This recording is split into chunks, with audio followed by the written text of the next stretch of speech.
Ils sont 5 candidats issus de différentes régions du continent pour briguer la succession du Nigérian Akinwumi Adesina à la tête de la Banque africaine de développement lors de l'élection prévue le 29 mai. 2 candidats viennent d'Afrique de l'Ouest, 2 autres sont originaires d'Afrique australe et le dernier de l'Afrique centrale.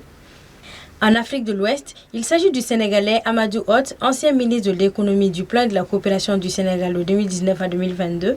Il a été officié en tant qu'envoyé spécial du président de la BAD pour l'Alliance pour l'infrastructure verte en Afrique, confirmant ainsi sa familiarité avec les enjeux de développement sur le continent.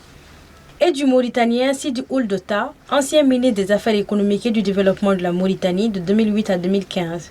Il s'est forgé une réputation de fin gestionnaire à la tête de la Banque arabe pour le développement économique en Afrique pendant 10 ans. Du côté de l'Afrique australe, la Sud-Africaine Bajouboulile Swazi Tchouabalala, cadre chevronné du secteur financier et logistique.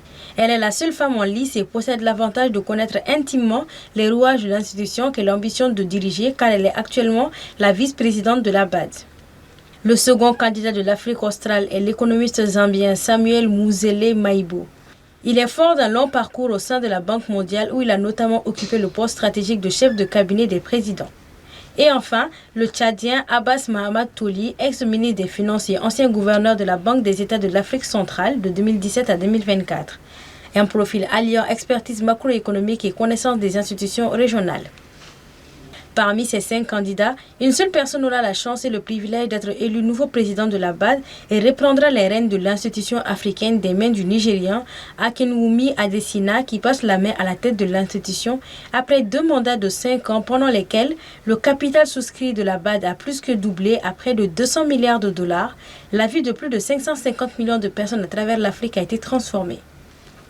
Aussi, courant son mandat, la BAD est devenue le principal financier multilatéral des infrastructures en Afrique et a créé des mécanismes pour soutenir l'inclusion économique, notamment par le biais d'investissements ciblés pour les femmes et les jeunes entrepreneurs. Le processus électoral réputé pour sa rigueur se déroule à huis clos en présence uniquement des gouverneurs, de leurs suppléants ainsi que des administrateurs. Le président sortant, même s'il ne se représente pas, ne peut pas y assister.